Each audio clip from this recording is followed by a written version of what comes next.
நீங்கள் ஒரு கண்ட்ரோலிங் பார்ட்னரா இல்லையா அப்படின்னு டெஸ்ட் பண்ணுறதுக்கு நாலாவது ஒரு கேள்வி என்னன்னு சொன்னால், நாலாவது ஒரு டெஸ்ட் என்னன்னு சொன்னால், a controlling partner will always try to make you dependent on them. எப்பவுமே அவர்களை சார்ந்து கொள்ள வேண்டும் அப்படின்ற நிலைக்கு அவங்கள புஷ் பண்ணுவாங்க. நீ வேற யாரையும் நீ சார்ந்து கொள்ள முடியாது, என்னதான் நீ சார்ந்து கொள்ளணும்.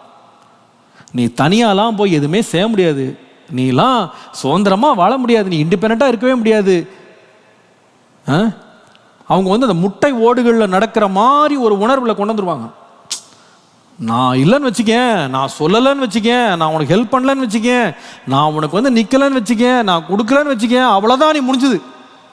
ஸோ இந்த மாதிரியே அவங்கள என்ன பண்ணுவாங்கன்னா ஒரு ஃபியர்லேயே வச்சுருப்பாங்க. Keep them depend on them. அவங்கள வளர விட மாட்டாங்க, அவங்களுக்கு என்கரேஜ் பண்ண மாட்டாங்க, அவங்கள மேலே தூக்கி விட மாட்டாங்க, எல்லாத்துக்கும் பெர்மிஷன் கேட்டு தான் போகணும் அப்படின்வாங்க. எல்லாத்தையும் தான் கண்ட்ரோலில் கொண்டு வந்து இண்டிபெண்ட்டாக எதுவுமே நீ செய்ய முடியாது, எல்லாம் எனக்கு தான் தெரியும். சுவிட்ச் ஆன் பண்ணால் கூட அவர்கிட்ட கேட்கணும், மோட்டர் போனால் அவர்கிட்ட கேட்கணும். ஐயோ நீ மோட்டரை போட்டிங்கன்னா அது கெட்டு போயிடும். ஃபேன் ஆஃப் பண்ணுறது, ஃபேன் ஆஃப் பண்ண, நான் ஆஃப் பண்ணுறேன், நீ எதாவது உடச்சி விடுவ. அந்த மாதிரி வயசை பார்த்தீங்கன்னா 60 வயசு இருக்கும். ஃபேன் ஆஃப் பண்ணாத. அந்த அம்மா ஐயோ கிச்சன் பக்கம் வந்துடாதீங்க, அதான் வெடிச்சிரும். என்ன அணுகுண்டா அவரு? ஐயோ உங்களுக்கு ஸ்டவ்வே தெரியாது, உங்களுக்கு எதுவுமே தெரியாது, எல்லாம் எனக்கு தான் தெரியும். அவர் பார்த்தீங்கன்னா ஒரு கம்பெனியே நடத்திட்டு இருப்பாரு போய் வேலையில். வீட்டுக்கு வந்தா ஐயோ உங்களுக்கு ஒன்றும் தெரியாது, ஒன்று எல்லாம் எனக்கு தான் தெரியும். அவர் டிவி ஆன் பண்ண முடியாது. நீ ஐயோ எப்படி ஆன் பண்ணீங்க? இப்படி போய் ஆன் பண்ணணும். எத்தனை வயசுல? 50 வயசுல சொல்லி கொடுப்பாங்க எப்படி ரிமோட் ஆன் பண்ணணும். Always dependent on me. You have to trust me. You have to be with me. You have to listen to me. You have to obey me. You have to follow me. You have to be under my control. You have to be under my, covering all the time. அவர் பேசவே முடியாது. 2 வார்த்தை பேசுறதுக்குள்ள இவங்க உள்ள நுழைஞ்சிருவாங்க. என்ன விஷயம்? நான் ஒரு முறை ஒருத்தருக்கு ஃபோன் பண்ணேன். அந்த மனுஷனுக்கு கால் உடைஞ்சு போச்சு. விசாரிக்கலான்னு ஃபோன் அடித்தேன். அந்த அம்மா தான் ஃபோன் எடுத்தாங்க. அவருக்கு உடஞ்சது கால் தாங்க. ஃபோனை எடுத்துட்டு நானும் எவ்வளவோ சொல்கிறேங்க, அவர்கிட்ட கொஞ்சம் கொடுங்க. அவர் இல்லை என்ன விஷயம் நீங்கள் சொல்லுங்கள், நான் பேசிடுறேன். அவர் பிஸியாக இருக்கார். என்ன பிஸியாக இருப்பார்? கால் உடஞ்சி கிடைக்க எப்படி பிஸியாக இருப்பார்? 15 நிமிஷங்க ஃபோனை கொடுக்கவே இல்லை. இதில் என்ன வேடிக்கைன்னா, சாப்பிட்டாங்களா? சாப்பிட்டாங்க. இப்போ வலி இருக்கா? ஏங்க வலிக்குதா? ஏங்க என்கிட்ட சொல்கிறாங்க வலிக்குதா?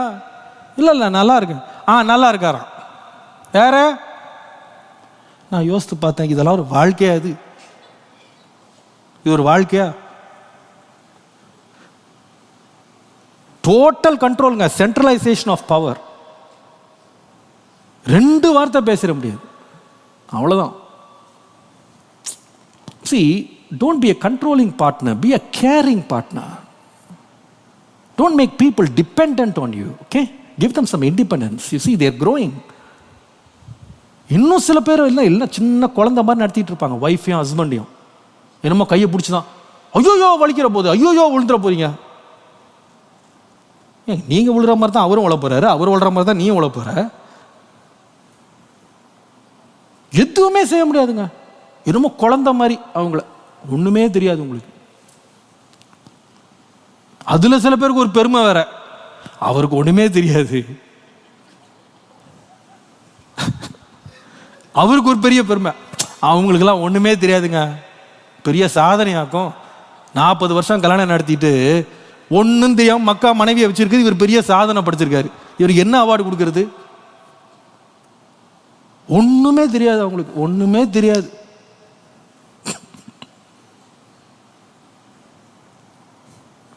Don't be a controlling partner, be a caring partner.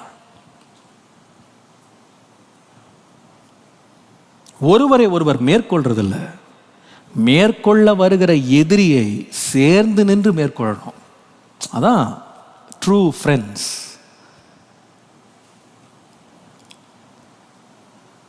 இந்த கண்ட்ரோலிங் பிஹேவியர் ஒருவருக்குள்ள இருக்கு. இப்போ நான் 4 பாயிண்ட் சொன்னேன். இதில் எத்தனை பேருக்கு எங்கே உறுத்துச்சோ எனக்கு தெரியாது, எதில் நீங்கள் கடிந்து கொள்ளப்பட்டீங்களோ எனக்கு தெரியாது. ஏன் இந்த கண்ட்ரோலிங் ஆட்டிடியூட், இந்த பிஹேவியர் ஒருத்தருக்குள்ள வளருதுன்னு ஒரு 3 ரீசனை வேகமாக சொல்லிட்டு அடுத்ததுக்கு போகிறேன். இன்னைக்கு நிறைய இருக்குது சொல்கிறதுக்கான. Will finish this very soon. 3 reasons for having a controlling behavior. ஒருத்தருக்குள்ள இந்த கண்ட்ரோலிங் பிஹேவியர் வருது அல்லது அவங்க அதை ப்ராக்டிஸ் பண்ணுறாங்க அப்படின்னா அதுக்கு 3 காரணம் இருக்குது. Write it down. Number 1, the first reason is for controlling behavior is having untamed fears. அல்லது அடக்கப்படாத பயங்கள் சிலருடைய லைஃப்ல இருக்குமானா, வாழ்க்கையில இருக்குமானா, அவங்க மற்றவங்களை கண்ட்ரோல் பண்ணிக்கிட்டே இருப்பாங்க. untamed fears, அடக்கி வைக்கப்படாத பயங்கள் அவங்க லைஃப்ல இருக்கும்போது அவங்க எல்லாரையும் கண்ட்ரோல் பண்ணி தாங்களே எல்லாத்தையும் ஹேண்டில் பண்ணணும்னு நினைப்பாங்க. உதாரணத்துக்கு பைபிளில் வந்து சவுல், அவனுக்கு என்ன ஒரு பயம்னா, இந்த தாவீது ராஜா நம்மளை விட பெரிய ஆள் ஆயிடுவானோ. நான் எப்பவுமே சொல்றது போல, வேடிக்கை சொல்றது போல, 2 லைன் பாட்டு ஒரே சிடி, அதுவும் ரிப்பீட் மோட்ல ஒரே ஒரு பாட்டு தான் அந்த சிடியில் இருந்துச்சு. அதான் அந்த பொண்ணுங்கெல்லாம் சேர்ந்து ரிப்பீட் பண்ணி பாடிக்கிட்டே இருந்தாங்க. அவ்வளோதான். இவருக்கு டென்ஷன் ஆகிட்டார். இவர், அவனுக்கு 10,000 எனக்கு 1000. ஒரு பாட்டு தாங்க, ஒரே ஒரு பாட்டு, அதுவும் 2 வரி தான். அதான் மாறி மாறி பாடினாங்களா. அந்த தேஞ்சு போன ரெக்கார்ட்லாம் மாறும் பாருங்க, பாடினதே பாடிக்கிட்டு இருந்தால் மாறி மாறி பாடினதை இந்த ஆள் சகிச்சிக்க முடியல. அவனை போய் காய்மகாரமாய் பார்த்தானா. பிகாஸ் அவனுடைய ப்ராப்ளம் என்னன்னா, he had this fear of failure. நான் தோத்து போயிடுவேனோ, நான் தாழ்ந்து போயிடுவேனோ, என்னை கண்டுக்கிடாமல் போயிடுவாங்களோ, மற்றவங்க என்னை விட்டு மேற்கொண்டு போயிடுவாங்களோ, என்னை விட என் மனைவியை மதிச்சிருவாங்களோ, என்னை விட என் கணவனை மதிச்சிருவாங்களோ. இந்த ஃபியர் இருக்குது பாருங்க, இந்த பயம் இருக்குது பாருங்க. அவங்க என்ன பண்ணணும்னா, தங்களுடைய மனைவியை, தங்களுடைய கணவனை வந்து இந்த கண்ட்ரோல்லே வச்சு வச்சு வச்சு வச்சு அவங்கள வளர விடாமல் என்ன பண்ணுவாங்கன்னா அப்படியே தட்டி வைப்பாங்க. That is wrong. That is wrong. அந்த அன்டேம்டு ஃபியர் நமக்கு இருக்கக்கூடாது. தேவன் நமக்கு பயமுள்ள ஆவியை கொடாமல் அன்பும் பலமும் தெளிந்த புத்தியும் உள்ள ஆவியை கர்த்தர் கொடுத்திருக்கிறார். 2வது, இந்த reason for this controlling behaviour என்னன்னு கேட்டிங்கன்னா, அன்ட்ரீட்டட் ஃபெயிலியர்ஸ்.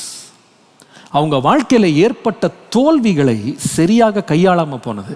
அதனால தான் அவங்க வந்து ஒரு கண்ட்ரோலிங் பர்சனாகவே இருப்பாங்க. மற்றவர்களை எப்போவுமே ஆதிக்கம் செலுத்துகிறவங்க யாருன்னு பார்த்தீங்கன்னா, அவங்க லைஃப்பில் கடந்த காலங்களில் ஏற்பட்ட தோல்விகள், விழுகைகள், காயங்களை சரியாக கட்டு போட்டு காயம் போடாததுனால, அது காயம் அதுக்கு மருந்து பூசி அதை சரிப்படுத்தாதனால அவங்க இன்னுமே ஊண்டடாவே இருந்து என்ன பண்ணுவாங்கன்னா, மற்றவங்களை கண்ட்ரோல் பண்ணுவாங்க.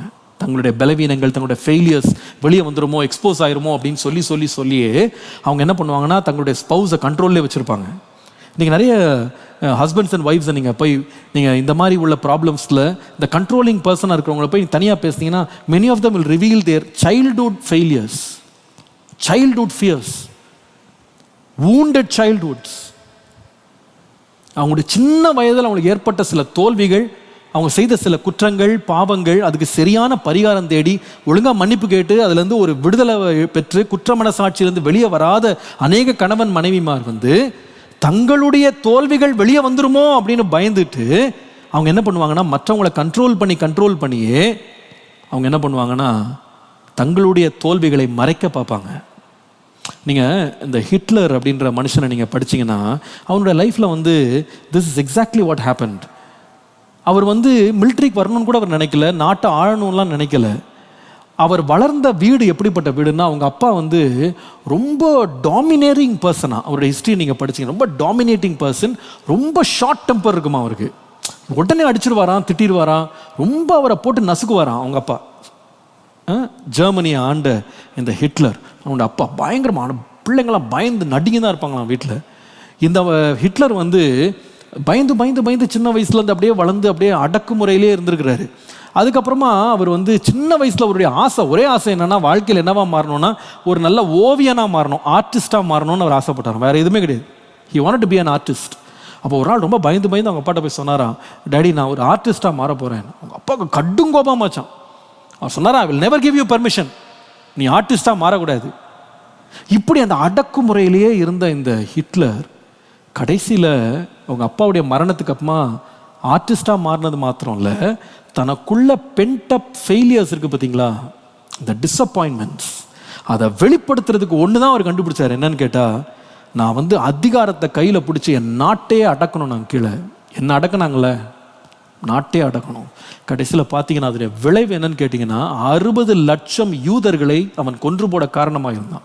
யூதர்கள் மட்டும் 60 லட்சம்.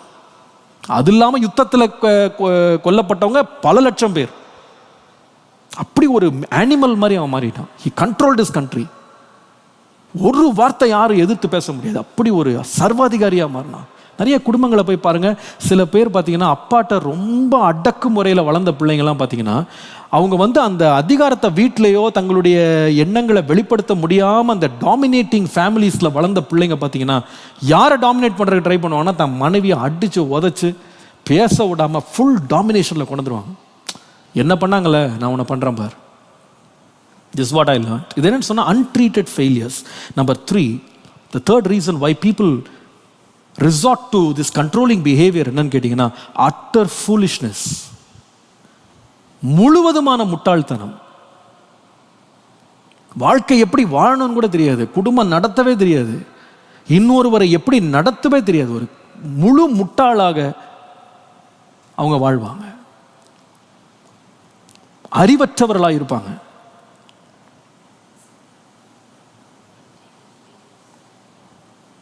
utter foolishness, total foolishness.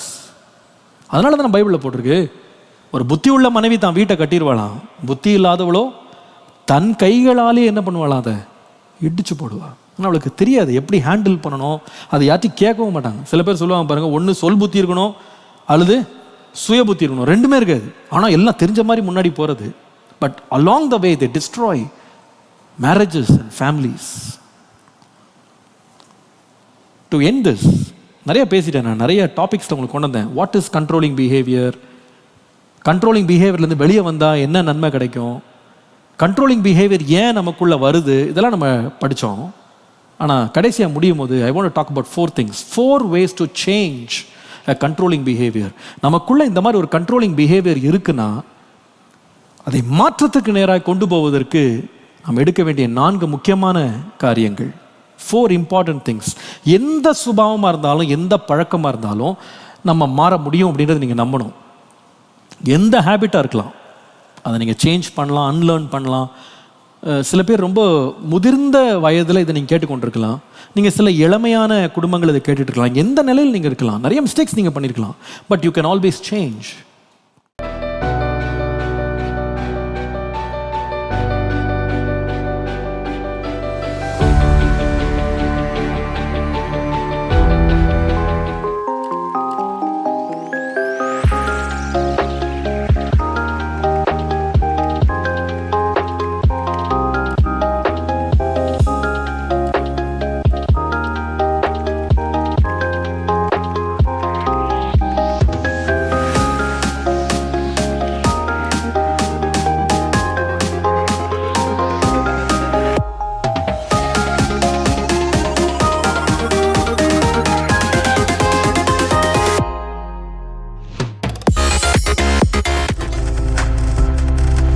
நீங்கள் பார்த்து கொண்டிருப்பது உங்கள் ஜாய் டிவி. உங்கள் துக்கம் சந்தோஷமாய் மாறும்.